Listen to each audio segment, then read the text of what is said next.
Good afternoon, everyone. I have the pleasure today of speaking with Giovanna Simpson, who's given me some of her time for Smoothie Talk II. Welcome along. Thank you, Kim. I'm really excited about Smoothie Talk. So thanks for having me along. Thanks for inviting me as well. Look, it's an absolute pleasure. Absolute pleasure. You've done a whole lot of things in your life so far. Looking not so far back, the most recent jump you took was to be elected for the council, to run for the council and be deputy mayor, and it was a successful tour to that. Congratulations. Thank you so much. It was a big call, something I wasn't I knew that I wanted to be on council, something that I dreamed of doing for quite some time, but I wasn't quite ready to take that leap. And then when I decided to do that, obviously it proved successful. Yeah. Which is really good. No, that's fantastic.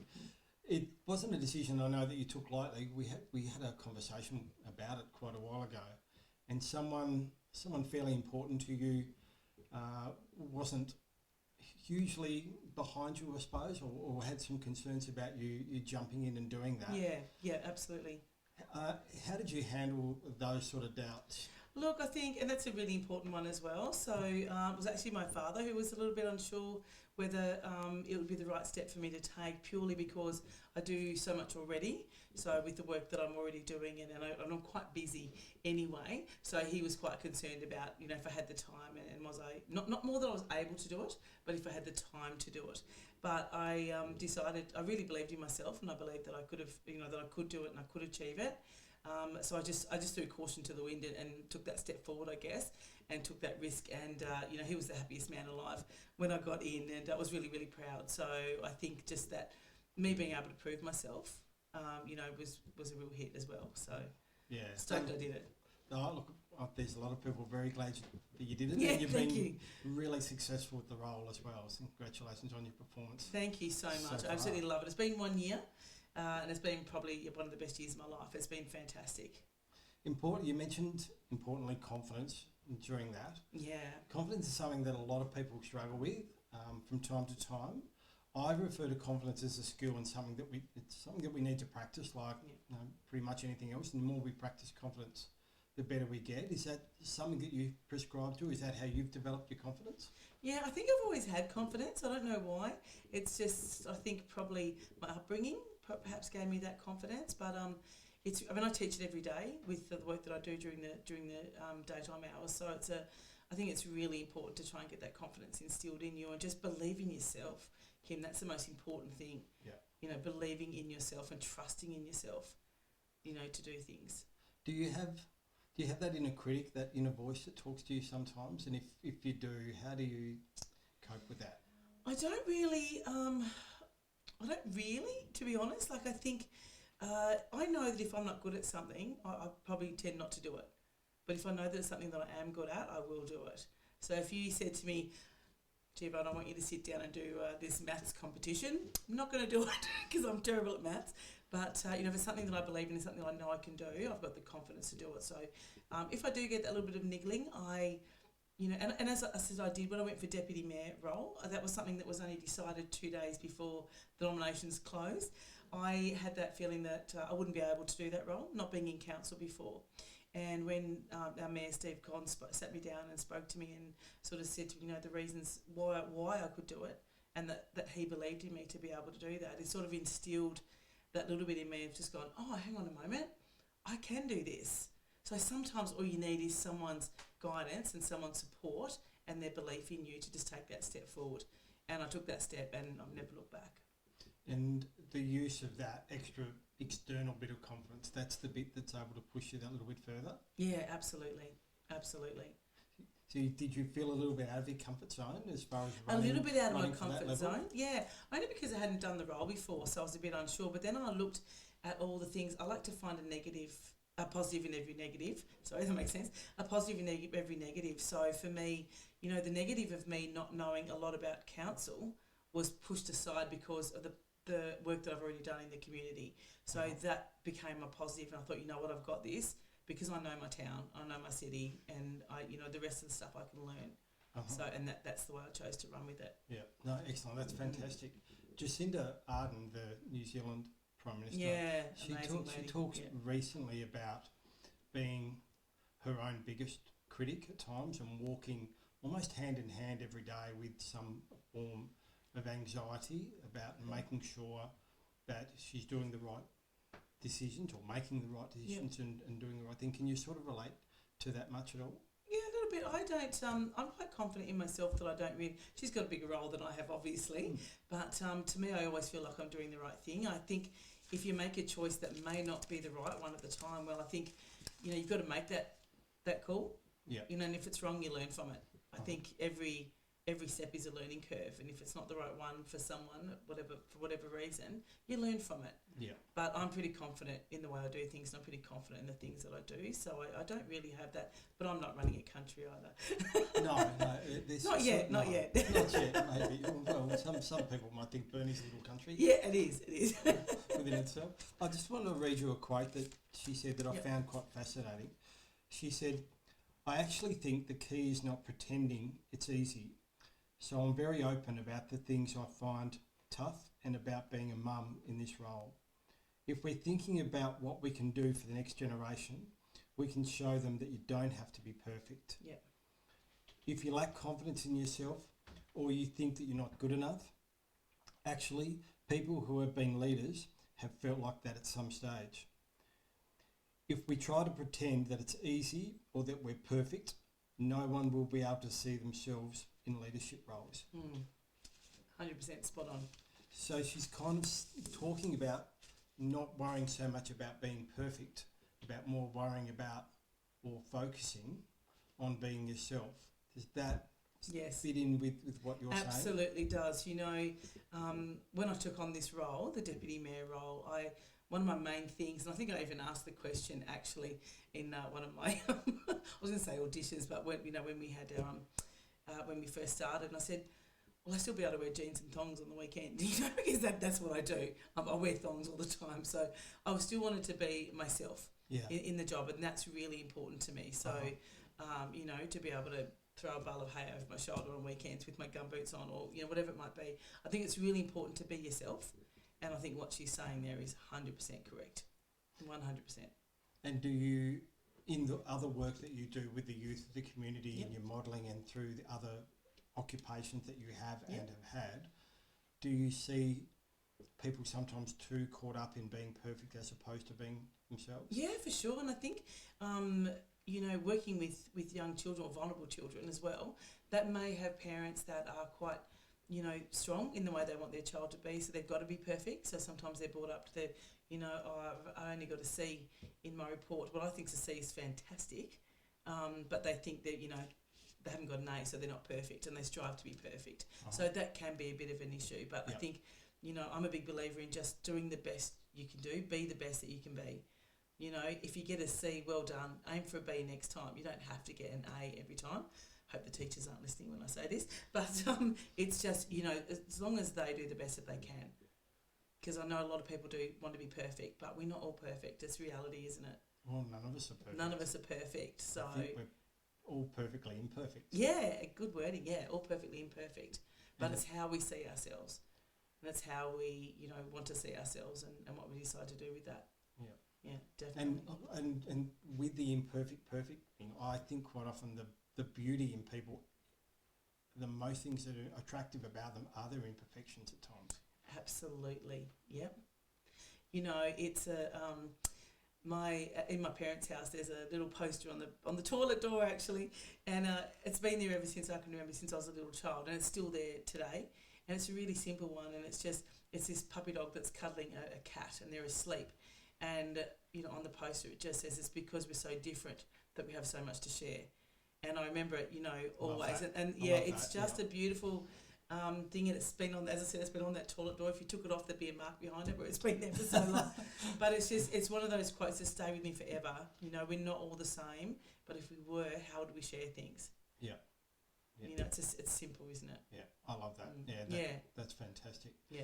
And the other thing that I want to ask you, as far as you work with other people and helping the youth in particular, one of my mantras is a quote from Will Smith, the Hollywood actor, who says, if you're not helping making someone else's life better, you're wasting your time. And you do so much of that in the community. And in particular, of course, I've noticed that you've been really attached to, and I understand why, Yep. is the Love Your Sister Yes. organisation. Yes. Tell me about your passion for that and why that is so important to you. I know. Love Your Sister Foundation is amazing. So Samuel Johnson, obviously, as you know, is the founder of this one. Him and his sister Connie started this up. So the reason I got involved with Love Your Sister when I went through breast cancer about 5.5 years ago now, I sort of became really involved in his story and what it was all about. I was sort of like researching it. And Samuel's always been an incredible character on the TV screens. And, Secret Life of Us was one of my favourite series, and I followed that all the way through, and then, of course, all the other stuff that he's done. And I just always wanted to really meet him. So I kept sending him messages, and it took about maybe 10, 11 months, and I finally I wanted to bring him to Burnie. So I wanted to meet him, I wanted to meet his character, and talk about his sister and her battle with breast cancer. And it just became an absolute passion of mine. So I spent, I don't know how long to get him here, but we did the groundwork. When I first brought him to Burnie, and we raised $25,000 for the Love Your Sister Foundation, which was incredible effort. Yeah. And I was just stoked. And it's for cancer research. Yep. So, it's not going to any charities as such. It's going to research so we can pretty much fight cancer. I mean, Sam will swear a lot, but I won't swear on this thing. But to fight cancer. So it's a big thing. So we became quite close from that, and with his team as well. Yep. And then we brought him back to Tasmania not long ago in October in 2019 and brought him back and did a bit of he's on a caravan tour around Australia at the moment, but he spent a lot of time in Burnie and with us, and we had another thing and raised heaps of money for him. And, just going around spreading the word, because all my family's had cancer. All the females in my family, as you know, have had cancer. So it's something that I've just become extremely, extremely passionate about.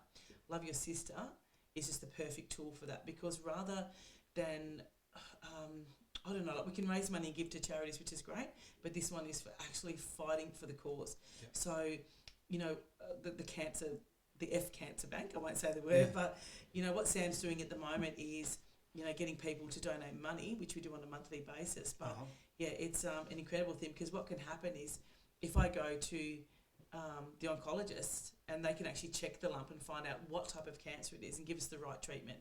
Yep. So that's what this money is doing. Excellent. So rather than giving us chemotherapy for this might work, let's find out what the cancer is and give the right treatment, because that would have saved Connie all those years ago if that was available, but it's happening now. Excellent. Yep. So because of Love Your Sister. So, I'm very passionate about it. And Samuel's amazing. Yeah. Oh, look, that's amazing. Congratulations on your work. Thank you. And my thoughts on that is it also shows that no matter who you are, no matter what your imperfections might appear to be, anyone can contribute in a positive way to someone else, even if it's someone that they don't know. Absolutely. It only takes, one little thing, one decision. And I love organising things. So once I get my mindset on something, that's it. When we wanted to do the Pink Up Burnie for the McGrath Foundation, which is another foundation I'm quite passionate about, with Tracy Beattie, who's our McGrath Foundation nurse, and I said to her, if we could get anyone in the world to come and speak at an event, this event, the Pink Up Burnie Ball that we want to do, who do you want? She said Tracy Bevan, of course, legend that she is. Yeah. And I was like, we can get her. We'll get Tracy Bevan. Yeah. She's like, no, we won't. I said, do you know me? Like, let's get her. And through another mutual friend, Gina Timms, who put me in contact with her. And anyway, to cut a long story short, we ended up getting Tracy, and she came here, and she just loved Burnie and loved what we were doing, and because we do a lot for the McGrath Foundation too. So, but it's one of those things where you set your mind to it and you do it. I'm a big goal setter. Yep. I don't care what the goal is, big or small. I set it and I achieve it. Yep. And what do you do to remind yourself of that goal? What sort of drives you then? What continues to drive you day after day? Because sometimes we set goals, and everything's really exciting. New Year's Eve resolutions are a classic. Yes. It's all really exciting. I've already broken 2 of them. And then come the 14th or 15th of January, what gym, or what diet or what money saving thing. So how do you keep going? Do you have a vision board? Do you write it on your fridge? Do you put it on your phone? What do you do? Yeah, so I have a little diary that I write in. Yep. It's my little goal journal. And I just sort of write down the things. So it might be places where I want to go, it might be things I want to achieve for this year. Yep. I try not to put too much on there because I've got to make it achievable. Yep. If it's unreachable, then I can't do it. But I do it in I make sure I can set it in what's reachable, I guess. Yep. So things like when we did the first Love Your Sister one, I gave myself about 1.5 years for that one. Okay. Yeah, so it can be a goal that might take a little while, could be a little longer, but if it's written down, it's easier for me to mark off. And then I tick it. So when I do my goals, Kim, I do it in steps. Uh-huh. Do you know what I mean? So wanting to go to Europe for my 50th birthday and spend my 50th in Santorini, it's all about, opening a bank account specifically for that. It's all about researching the best places to stay and the cheapest things. And you've got to actually do the points for your goal. You can't just say, I'm going to make this happen and expect it to happen. You've got to do the groundwork. And one of the biggest things that I can probably suggest is that, you can't do things on your own.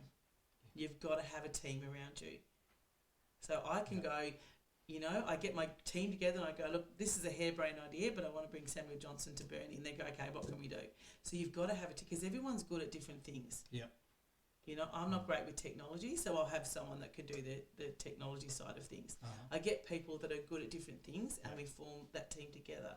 So there's no iron team, as we all know, but I think it's really important to have your team around you, and I think that's how I set my goals. And I was hearing that very much when you were talking about bringing Sam here, about the way that you wanted to do it and who was talking about bringing him here, and you were determined to get him here, and you were getting people around you, and for the Tracy as well. So so you've got to have people around you. It's the you only don't way to have do to do things on your own. You can. No.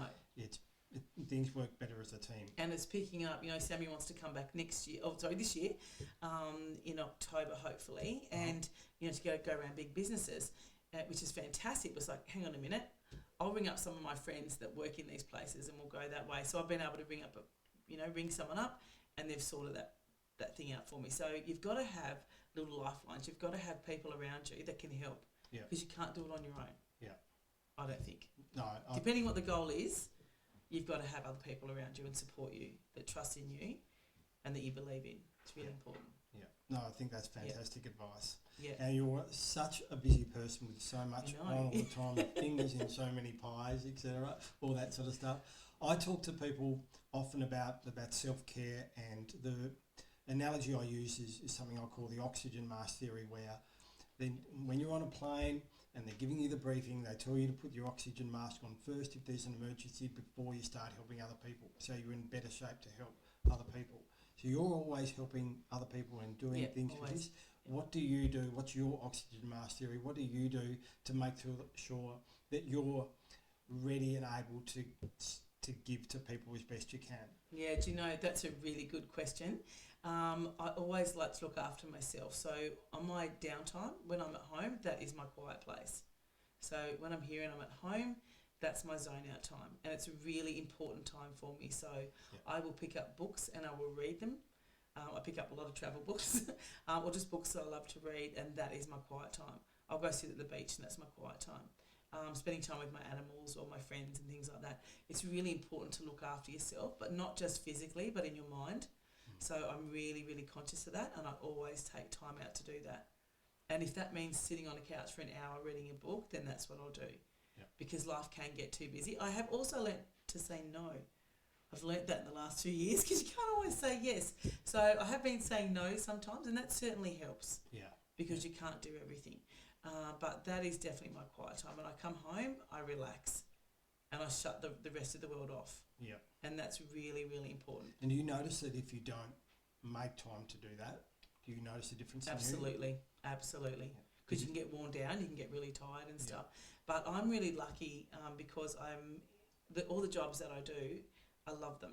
Yeah. And I love doing what I do, because you're always helping someone, or all the kids that I work with I feel like they're my own kids, and that's really important to me. So I wouldn't change anything that I do for anything, but it is still really important to have that time out for myself. Yeah. Oh, look, I completely agree, Chris. The better you are, the more you've got to give. Absolutely, yeah, and you have to. Yeah. If you look after your mind first, it's one of those things, like if you're worn down and your body breaks down, or you fall over, break an arm, where you can see that injury. Mental health you can't see. So it's really, really important to make sure that your mind's always, on the ball, but it's relaxed. Yeah. And I'm really, really conscious of that. Brilliant. I know. I love the fact that you brought up you've learned to say no, because you've always been very much the yes, I'll help you. Yes, I'll do that. Yes, and I've found, and I've learned through life and through experience, that if you never say no, then your yes itself is actually valueless. Yes. So it's important. It's important to learn to say no sometimes. Yeah, both for you and it. and it also then values the time that you do say yes. Yeah, absolutely. And it's okay to say no as well. Like I used to think, oh no, I've always got to say yes, I've got to help people, I've got to be that person. But it's like, you know what? I actually can't do that today. Can we change it to next week, or can I get someone else to do that? You know, and so it's been really good to be able to delegate and do things like that. So I think it's just really important. Yep. You've got to look after yourself.